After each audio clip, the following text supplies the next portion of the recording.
প্রিয় দর্শক, দেশ টিভির জনপ্রিয় অনুষ্ঠান জনতার ভাবনায় আপনাদের স্বাগত জানাচ্ছি। শিক্ষা সংস্কৃতির নগরী ময়মনসিংহ থেকে যুক্ত হয়েছি আমি ইলিয়াস আহমেদ। এই অনুষ্ঠানের মাধ্যমে আমরা দেশের সমসাময়িক বিভিন্ন ইস্যু নিয়ে কথা বলে থাকি। 2015 সালে ময়মনসিংহ বিভাগ এবং 2018 সালে ময়মনসিংহ সিটি কর্পোরেশন গঠিত হলেও এই এলাকার মানুষের উন্নয়নের তেমন ছোঁয়া লাগেনি।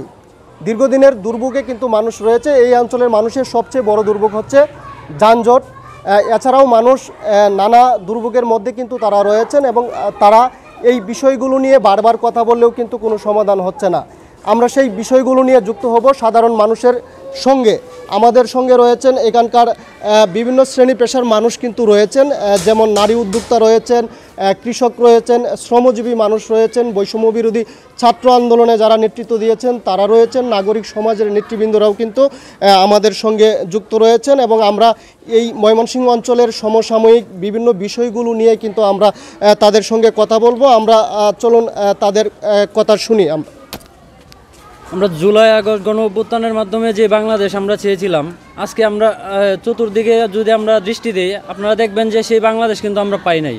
আপনারা দেখবেন যে আওয়ামী লীগ যেখানে হচ্ছে আগে কাজ করতো, ঠিক এই জায়গাগুলো অন্য কেউ আইসা এখন দখল করছে। কিন্তু আমরা যে জুলাই অভ্যুত্থান করেছিলাম সেই অভ্যুত্থানের কিন্তু চাওয়া পাওয়া আমাদের এটা ছিল না। আমাদের চাওয়া পাওয়া ছিল একটা সুন্দর বাংলাদেশ, যে বাংলাদেশের সাধারণ মানুষ যে আওয়ামী ফ্যাসিজম দেখেছে তার বিপরীতে একটা সুন্দর বাংলাদেশ দেখবে। কিন্তু সেই চাওয়া পাওয়া আমাদের পূরণ হয় নাই, সাধারণ ছাত্রদের সেই চাওয়া পাওয়া পূরণ হয় নাই। সেই কারণে হচ্ছে আমরা এই মুহূর্তে হচ্ছে সারা দেশে আমরা ছাত্ররা ভাবতেছি যে হচ্ছে একটা নতুন রাজনৈতিক দল করব এবং আমাদের যে চাওয়া পাওয়াগুলো, এই চাওয়া পাওয়াগুলো যদি আমরা পূরণ করতে চাই তাহলে হচ্ছে আমাদের রাজনৈতিক দল লাগবে। এখানে হচ্ছে আপনারা দেখবেন যে অন্যান্য যে রাজনৈতিক দলগুলো আছে সেই রাজনৈতিক দলগুলো মানে তাদের যে চিরতায়িত যে চরিত্র, সেই চরিত্রই আসলে এই গণ অভ্যুত্থানের পরে ফুটিয়ে তুলছে। কিন্তু হচ্ছে আমাদের যে চাওয়া পাওয়াগুলো সেগুলো নিয়ে তারা কাজ করতে পারছে না। যে কারণে হচ্ছে আমরা চাই যে নতুন একটা রাজনৈতিক দলের মাধ্যমে আমাদের যে চাওয়া পাওয়াগুলো সেগুলো আমরা তুলে ধরবো এবং আমাদের যে অন্তর্বর্তীকালীন সরকার, এই অন্তর্বর্তীকালীন সরকারের কাছে যে আমাদের চাওয়া পাওয়াগুলো ছিল যে এই সরকার হবে জনগণের, এই সরকার হবে মানুষের, এই সরকার আমাদের দেশের পরিবর্তন সাধন করবে। কিন্তু হচ্ছে আমরা দেখছি যে অন্তর্বর্তীকালীন সরকার খুব বেশি পরিবর্তন করতে পারছে না, যে তারা হচ্ছে রাজনৈতিক দলের কাছে মাথা নত করে ফেলছে। যে কারণে হচ্ছে আমাদের দাবি হচ্ছে অন্তর্বর্তীকালীন সরকারের কাছে যে আপনারা জানেন যে আমরা আওয়ামী লীগ সরকারকে হটিয়েছি, কোনো রাজনৈতিক দল আপনাদেরকে কিছু করতে পারবে না। তাই আপনারা আপনাদের সাথে সুন্দরভাবে কাজ করেন এবং কোনো রাজনৈতিক দলের কাছে মাথা নত না করে এই দেশকে পরিবর্তনের জন্য এবং এই দেশকে কিভাবে সুন্দরভাবে পরিচালনা করা যায় সেই দিকে দৃষ্টি দেন। কোনো রাজনৈতিক দলের কাছে আপনারা মাথা নত করবেন না এবং আমরা এই সাধারণ মানুষের চাওয়া পাওয়াগুলো নিয়ে কাজ করতে চাই এবং নতুন রাজনৈতিক দল গঠন করে এই মানুষের ইচ্ছা এবং আমাদের যে স্বপ্নগুলো ছিল এই দেশকে নতুনভাবে সাজানোর জন্য, সেই স্বপ্নগুলো বাস্তবায়ন করার জন্য সকলের কাছে আমাদের সহযোগিতা প্রত্যাশা করি। সে বলে আমার কথা শেষ হচ্ছে। বৈষম্য বিরোধী ছাত্র আন্দোলনে যারা নেতৃত্ব দিয়েছিলেন তাদের একজন বলছিলেন যে সাধারণ মানুষের চাওয়া পাওয়া নিয়ে কিন্তু তারা কথা বলবেন এবং ভবিষ্যতে কিন্তু তারা তাদের যে কার্যক্রম সেটি কিন্তু অব্যাহত রাখবেন। আমরা যদি একজন নারী নেত্রী কিংবা নারী উদ্যোক্তা রয়েছেন, আমরা জানতে চাই আসলে বিশেষ করে নারীদের উন্নয়নের ক্ষেত্রে আপনারা কতটুকু প্রত্যাশী এবং বর্তমান সরকারের কাছে আপনাদের চাওয়াটা কি? আসলে এই পৃথিবীতে যত উন্নয়ন, কবি নজরুলের ভাষায় বলতে হয় যে এই পৃথিবীতে যত উন্নয়ন অর্ধেক তার করেছে নারী, অর্ধেক তার নর। নারীদের উন্নয়ন যদি না হয় তাহলে দেশের অর্ধেক উন্নয়ন কিন্তু স্থবির হয়ে যায়। তাহলে নারীরা যদি এগিয়ে যায় তাহলে সর্বপ্রথম যেটা দরকার সেটা হচ্ছে শিক্ষা ব্যবস্থায় তাদের একটা সমতা আনতে হবে। নারীরা যাতে সঠিকভাবে নিরাপদে স্কুলে যেতে পারে, বাচ্চারা যাতে পড়াশোনা যেতে পারে, নারীরা যাতে শিক্ষা যদি সে অগ্রসর হয় তাহলে তার জীবনটা এমনিতেই সামনে চলে আসবে। আসলে এই সরকারের আমলে যেটা হয়েছে যে আগে তো যে বাচ্চারা ছোটো বেয়ার থেকে জানুয়ারির 1 তারিখ বই পাইতো আর কি। এখন দেখা গেছে যে এই পুরো 1 মাস চলে গেছে, তারা এখনও বই পায়নি। তারা যদি একটা মাস একটা বছর থেকে একটা মাস চলে গেছে এখনও বই পায় না, তারা তাদের ধারাবাহিকতা কীভাবে ধরে রাখবে? তাদের সিলেবাস শেষ করতে পারবে না। আমি চাই এই সরকারের কাছে যে এই শিক্ষার অগ্রগতির জন্য তারা যাতে যত দ্রুত সম্ভব যাতে বই পুস্তক পাঠ্যপুস্তকগুলি ছাত্রছাত্রীরা যত দ্রুত সম্ভব পেয়ে যায়। আর দ্রব্যমূল্যের কথা বলবো যে বিগত সরকারের কাছে যখন দ্রব্যমূল্যের ঊর্ধ্বগতি ছিল, এখনও তেমন ঊর্ধ্বগতি রয়ে গেছে। দ্রব্যমূল্যের তেমন একটা মানুষের নাগালে আসে নাই। তাহলে আমরা চাইবো যে দ্রব্যমূল্যে যাতে নিম্নগতি থাকে, মানুষের মানে সাধারণ মানুষের হাতের নাগালের মাঝে যাতে থাকে আর কি দ্রব্যমূল্যটা। আর মানুষের এই যে রাজনৈতিক একত্রিত করা, মানে রাজনীতি নিয়ে মানুষের যে একটা বিষয় যে এই সম্পদের সুষ্ঠু বন্টন, যেমন রাজনীতি নিয়ে যেমন যার কাছে টাকা যায় ওর কাছেই যায়, সাধারণ মানুষের কাছে ওটা ফিরে আসে না, ঠিক আছে? তাহলে এই রাজনীতির বিষয়টাও যাতে থাকে। বর্তমানে আমাদের যুব সমাজটা অনেকটা পিছিয়ে পড়েছে, কারণ তারা বিভিন্ন নেশার দিকে তারা ঝুঁকে পড়েছে, যে কারণে এই সমাজে যে যুব সমাজ তাদেরকে ফিরিয়ে আনা আমাদের অবশ্যই জরুরি। আর বিশেষ করে আমাদের খেলাধুলার যে জায়গাটা আছে, যদি আমাদের যুব সমাজকে খেলাধুলা উদ্বুদ্ধ করা যায়, হ্যাঁ, তাহলে তারা মোবাইল যে বিভিন্ন ধরনের ট্যাগ আছে সেগুলো থেকে ফিরে আসবে, খেলাধুলা আকৃষ্ট হবে। এবং আমার মনে হয় যে এই জায়গাগুলো যদি আমাদের অন্তর্বর্তীকালীন সরকার যদি উদ্যোগ নেয়, তাহলে আমাদের সমাজে যে যুব সমাজ তারা জেগে উঠবে, আগামী প্রজন্মের জন্য, আগামী দিনের জন্য, সুন্দর বাংলাদেশের জন্য তারা অবশ্যই একটা সুন্দর স্বপ্ন দেখবে। তা আমার মনে হয় যে এই যে বাংলাদেশ, আমাদের এই বাংলাদেশ সুন্দর একটি দেশ আমরা গড়তে চাই, এই যুব সমাজ ছাড়া কখনোই সুন্দর দেশের স্বপ্ন দেখা সম্ভব না। কাজেই এই যে মাদক, এই যে নেশাগ্রস্ত হয়ে প্রতিদিন পত্রিকা খুললেই দেখতে পাচ্ছি বা টিভিতে দেখতে পাচ্ছি এখানে সেখানে খুন হচ্ছে, এটার পিছনে একটাই কারণ মাদক। কারণ তারা নেশাগ্রস্ত হয়ে বিভিন্ন জায়গায় তারা অপ্রীতিকর ঘটনা করে চলছে, নেশাগ্রস্ত হয়ে তারা গাড়ি চালাচ্ছে, মোটরসাইকেল চালাচ্ছে, ড্রাইভ করে তারা বিভিন্নভাবে আমাদের সমাজটাকে তারা নষ্ট করতে এগিয়ে নিয়ে যাচ্ছে। আমি এইটাই আমাদের সরকারের কাছে এটাই দাবি রাখবো যে এই যে মাদক কি করে আসে আমাদের দেশে, একটু চেষ্টা করে আপনাদের চেষ্টায় যদি আমাদের দেশটাকে সুন্দর রাখা যায়, তো অবশ্যই আমরা সেই সুন্দর দেশটাকে প্রত্যাশা করি। আপনাদের কাছে এইটাই প্রত্যাশা, আমরা ভালো থাকতে চাই, যুব সমাজ জেগে উঠুক, আমাদের সুন্দর স্বপ্ন গড়ার এই দেশ আমরা গড়তে চাই। কৃষকের মাধ্যমে আমি বলতে চাই, আঙ্গর সব কিছু সার বীজ দাম বেশি, কাজের লোহের দাম বেশি, আঙ্গর ধানের বাজার কম, অন্য দ্রব্যমূল্য সব বাড়তি, আমরা কিছুই সুবিধা পাইতেছি না। সারের দামটা উদ্যোগতে বেশি, সারটা আঙ্গরে কিছু সহায়তা করলে আমরা কৃষকরা কিছু চলবার ভাই, এবং মনে করুন ওই সব কিছু খরচ বাড়তে আমরা যে সময় ধান ফলাইয়ে বেশি, এ সময় ধানের দাম কম থাকে, এইটা যাতে আমরা ন্যায্য মূল্য পাই, এই কথা কই শেষ আমার এই বক্তব্য। আমরা কিন্তু নানা শ্রেণী পেশার মানুষের বিভিন্ন বিষয় নিয়ে কিন্তু কথা বলছিলাম, এবং তারাও কিন্তু তাদের যে বিভিন্ন বিষয়গুলো রয়েছে সেইগুলো নিয়ে কিন্তু মতামত জানাচ্ছিলেন। এবং আমরা এখন ছোট্ট একটি বিজ্ঞাপন বিরতিতে যাচ্ছি। দর্শক, বিজ্ঞাপন বিরতির পর আবারও ফিরছি। আমি সঙ্গে রয়েছি ইলিয়াস আহমেদ, এবং যথারীতি আবারও সাধারণ মানুষের কিছু মতামত আপনাদের সামনে তুলে ধরব, এবং আমরা একটু যুক্ত হব এখানকার যে নারী সমাজ রয়েছে এবং নারী সমাজের অধিকার নিয়ে যারা কথা বলেন তাদের সঙ্গে একটু জানতে চাই। এবং আপনার প্রত্যাশাটা কি সরকারের? ধন্যবাদ। আমি দৃষ্টি জনতা ভাবনাকে ধন্যবাদ জানাচ্ছি আমাকে সুযোগ করার দেওয়ার জন্য। দেশের যে পরিস্থিতি শিকার হয়েছে আওয়ামী লীগ আর বিএনপি নিয়ে, সেটা নিয়ে আমরা অনেক দুশ্চিন্তিত আছি। তো দেশের যে আওয়ামী লীগ ক্ষমতা যখন ছিল তখন দেশে অনেক পরিস্থিতি, খুন, মাদক, অনেক কিছু হয়েছে, ঠিক আছে? তা আমরা চাই না যেমন একটা সরকার আসুক আবার দেশে খুন মাদক নিয়ে ছিনতাইকারী। তা আমরা এমন একটি সরকার চাচ্ছি যে সরকার দেশ সুন্দর করে রাখতে পারে।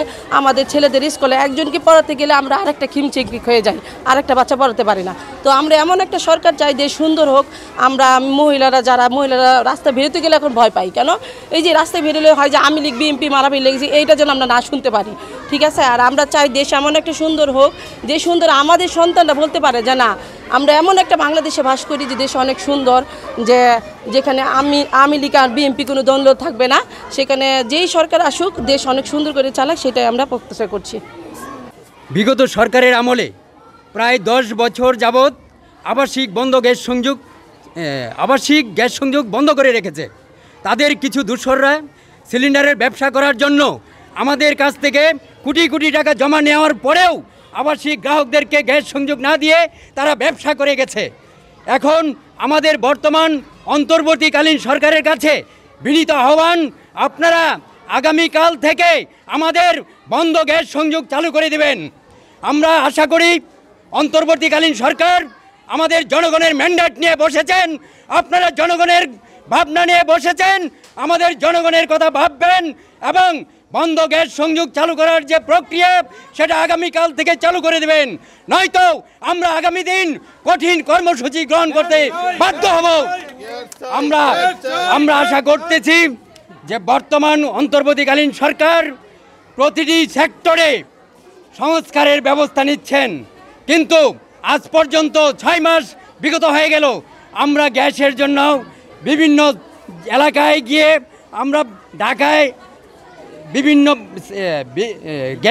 গ্যাসের যে সেক্টরগুলি রয়েছে সমস্ত সেক্টরের সামনে এবং জাতীয় প্রেস ক্লাবের সামনে বক্তব্য দিয়েছি এবং অন্তর্বর্তীকালীন সরকারের কাছে আহ্বান করেছি যে আপনারা আবাসিক বন্ধ গ্যাস সংযোগ চালু করে দিন। আপনারা জানেন বৈধ গ্যাস সংযোগ বন্ধ করে রাখলে অবৈধ গ্যাস সংযোগ বেড়ে যায়। আপনারা বলছেন অবৈধ গ্যাস সংযোগ বন্ধ করতে হবে, কিভাবে বন্ধ করবেন? আপনারা তো জানেনই যে বৈধ গ্যাস সংযোগ বন্ধ করে রাখলেই অবৈধ গ্যাস সংযোগ বেড়ে যায়, আর আপনারা সেটা জেনেও কেন বৈধ সংযোগ চালু করছেন না? আমাদের দাবি আপনারা বৈধ গ্যাস সংযোগ চালু করে দিন, তাহলেই আমাদের জনগণ আপনাদের সপক্ষে থাকবে এবং আমি মনে করি কোটি কোটি জনগণ আপনাদের পক্ষে থাকবে এবং অন্তর্বর্তীকালীন সরকারকে আগামী দিনে সরকার বলে ঘোষণা দেবেন। আপনারা আগামী দিনে সরকার গঠন করবেন। আমরা আশা করি এই দেশের সমস্ত জনগণ যেন আপনাদের মাধ্যমে, আপনাদের সুষ্ঠু ন্যায্য বিচারের মাধ্যমে জনগণ সুখে শান্তিতে বসবাস করতে পারে এবং ন্যায্য অধিকার পাইতে পারে। তার জন্য আপনাদের কাছে আমি জোর আহ্বান করছি।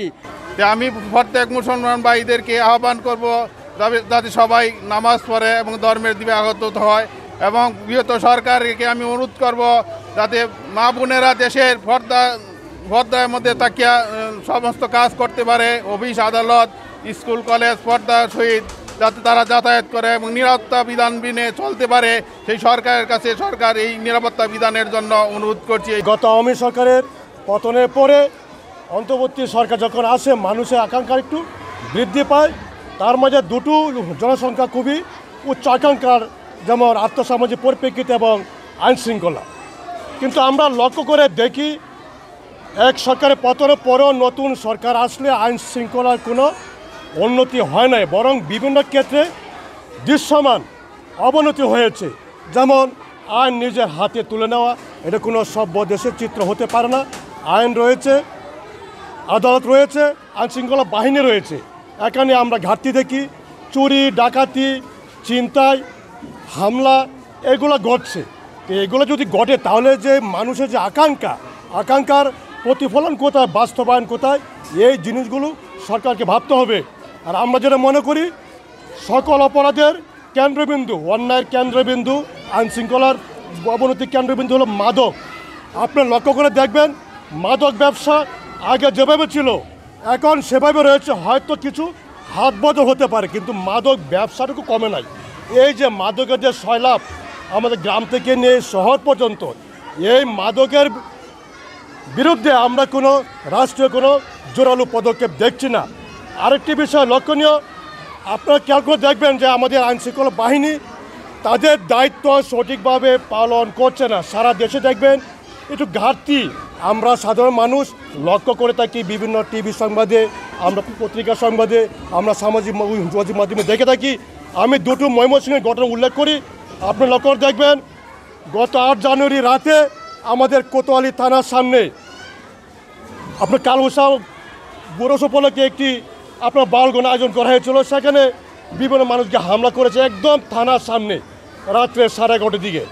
এটা প্রথম পর্ব। ওই দিনই দেখেন রাতে 3টার সময় একদম থানার সামনে কালুসা মাজার, অসংখ্য মানুষ গিয়ে বিভিন্ন অস্ত্রসজ্জে সজ্জিত হয়ে সে থানার সামনে আপনার কালুসা মাজারটি ধ্বংস করে দিয়েছে।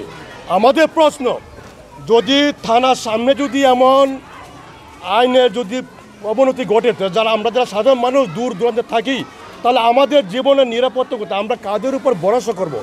এই যে বিষয়গুলো আইনশৃঙ্খলা বাহিনী যে তাদের দায়িত্ব পালনের অবহেলা, আমরা মনে করি এর থেকে উত্তরণ দরকার। আরেকটি দেখেন, খেয়াল করে দেখেন, আমি ময়মনসিংহের কাহিনী বলি। গত 27শে জানুয়ারি মুক্তাগাছায় পেটের দায়ে একটি শিশু বাচ্চা 5ম শ্রেণীতে পড়তো, নাম রিফাত। ও ভ্যান চালাতো, পড়ালেখার পাশাপাশি ভ্যান চালাতো। ওই ছেলের ভ্যানটা ছিনতাই করার জন্য ছিনতাইকারী চক্র সারাদিন নিয়ে ঘুরে এবং তাকে হত্যা করে ভ্যানটা আপনি নিয়ে গিয়েছে। এই যে আইনশৃঙ্খলার যে অবনতি, আমরা সাধারণ মানুষ এই আইনশৃঙ্খলা থেকে উন্নতি চাই, যাতে উন্নয়ন হয়, আমাদের জন আকাঙ্ক্ষা এতটুকু। দর্শক, আমরা শুনছিলাম কিন্তু সাধারণ মানুষের মতামত, নানা বিষয় নিয়ে নানা মতামত কিন্তু তারা তুলে ধরেছেন। আবারও যেতে হচ্ছে ছোট্ট একটি বিজ্ঞাপন বিরতিতে। দর্শক, বিজ্ঞাপন বিরতির পর আবারও ফিরে এসেছি এবং আমরা আরও কিছু মানুষের মতামত শুনব। বর্তমান সময়ের যে প্রেক্ষাপট, বৈষম্য বিরোধী ছাত্র আন্দোলন করেছে, এটা খুবই প্রশংসনীয় একটা বিষয় আমরা দেখতে পেরেছি। কিন্তু আসলে আমরা দেখতে পেরেছি যে প্রথম যখন প্রধান উপদেষ্টা মহোদয় মিটিং করেছে, তখন আমরা দেখেছি যে আগে পানির বোতল থাকতো টেবিলের উপরে, আমরা দেখেছি যে জগ নিয়ে উনি মিটিং করছে। তখন এই দেশের সাধারণ জনগণ মনে করেছে যে দেশটা হয়তো একটা ভালো কিছু করতে যাচ্ছে। কিন্তু গত কয়েকদিন আগে আমরা সামাজিক যোগাযোগ মাধ্যমগুলোতে দেখেছি একজন উপদেষ্টা তার 3 জন সহ 2 জনকে নিয়ে একটি খাল উদ্বোধনে গিয়েছেন। সেখানে আমরা দেখলাম যে লাল গালিচা সম্বর্ধনা। আসলে এটাতে দেখার পরে আমাদের দেশের সাধারণ জনগণের মনে হয়েছে যে আসলে দেশটা কোন দিকে যাচ্ছে আমরা আসলে কেউ বলতে পারছি না। তো এটা আমাদের কাছে খুব খারাপ লেগেছে। তবে আমরা এই সময় আসার পরে আমরা অবশ্যই চাই যে এই দেশের যেন আরও উন্নয়ন হয়, দেশটি যেই কারণে বৈষম্য ছাত্র বিরোধী আন্দোলন হয়েছে সেটা যেন সফলকাম হয়, আমরা সেই আশা সবসময় ব্যক্ত করি। একটা প্রবল দুঃশাসনের বিরুদ্ধে জনগণের প্রচণ্ড ক্ষোভ, পাশাপাশি একটা তীব্র আকাঙ্ক্ষা থেকে যে গণ অভ্যুত্থানটি হয়েছে, সেই গণ অভ্যুত্থানের 6 মাস অতিক্রান্ত হয়েছে। কিন্তু 6 মাস পরে আমরা কিছু জায়গায় কিছু পরিবর্তন লক্ষ্য করেছি ঠিকই, কিন্তু ফ্যাসিবাদ যেভাবে আমাদের প্রাণ প্রকৃতি পরিবেশকে নষ্ট করেছে, আমাদের নদ নদী, খাল বিল, পাহাড় পর্বতকে নষ্ট করেছে, সেই জায়গা থেকে বের হয়ে আসার তীব্র কোনো চেষ্টা এখন পর্যন্ত আমরা লক্ষ্য করছি না। ময়মনসিংহ শহরটি ব্রহ্মপুত্র নদীর পাড়ে এবং এই শহরের যত আবর্জনা, সমস্ত আবর্জনা গত ফ্যাসিবাদের আমলে ব্রহ্মপুত্রমুখী করা হয়েছে এবং ব্রহ্মপুত্রের বুকে নানান রকম প্রজেক্ট নিয়ে তারা হাজির হয়েছিল ব্রহ্মপুত্রের চরটাকে দখল করার জন্য, নদীটাকে দখল করার জন্য। কিছুদিন আগেও আমরা দেখলাম সেই সব প্রকল্প নতুন করে বাস্তবায়িত হচ্ছে, সেখানে গণশৌচাগার তৈরি হচ্ছে এবং অবৈধ বালুর ব্যবসা, প্রশাসনের নাকের ডগায় অবৈধভাবে এখানে বালু উত্তোলন হচ্ছে। আমরা বারবার প্রশাসনকে বলার পরেও প্রশাসন আসলে কোনো ব্যবস্থা গ্রহণ করেনি। শহরের যে খালগুলো আছে সেই খালগুলো প্রভাবশালী লোকজন দখল করে ফেলেছে। যে খালটি ছিল 200 মিটার, সেই খালটি এখন 10 মিটারও নাই, কোথাও কোথাও 5-6 হাত আছে। ফলে প্রচণ্ড জলাবদ্ধতা তৈরি হচ্ছে। একটা অপরিকল্পিত নগরী হিসেবে ময়মনসিংহে 10 মিনিটের বৃষ্টিতে সবগুলো রাস্তা নদীতে রূপান্তরিত হয় এবং যদি ঘন্টা 2 বৃষ্টি চলে তাহলে এই শহরের অধিকাংশ জায়গা কোমর পানি, বুক পানি হয়ে যায়। এই যে একটা ভয়ানক পরিস্থিতিতে মানুষ আবদ্ধ হয়ে আছে, সেই জায়গা থেকে বের হয়ে আসার জন্যে যে একটি মহাপরিকল্পনা দরকার, সেই মহাপরিকল্পনাটি আমাদের গ্রহণ করতে হবে। যে নদীগুলো, খালগুলো মেরে ফেলা হয়েছে, সেই খাল নদীগুলো উদ্ধার করা, জলাশয়গুলো উদ্ধার করা। শহরের যে পুকুরগুলো ছিল সেই পুকুরগুলো নির্বিচারে ভরাট করা হয়েছে। ফলে কোথাও যদি অগ্নিকাণ্ড হয়, আমরা কিন্তু পানির অভাবে সেই অগ্নিকাণ্ড নিভানো সম্ভব হয় না। এইসব বিবেচনায় আমাদের এই সরকারের কাছে প্রত্যাশা অনেক, যে এই সরকার আমাদের নদীগুলোকে উদ্ধার করবে, পাহাড়গুলোকে উদ্ধার করবে, খালগুলোকে উদ্ধার করবে এবং আমাদের যে জলাশয়গুলো আছে সেই জলাশয়গুলো অবমুক্ত করে সাধারণ মানুষের ব্যবহারের জন্য ছেড়ে দিবে। তাহলে আমরা বুঝব যে আমাদের প্রাণ প্রকৃতির উপর থেকে ফ্যাসিবাদের যে ছায়া, সেই ছায়াটি অপসারিত হয়েছে।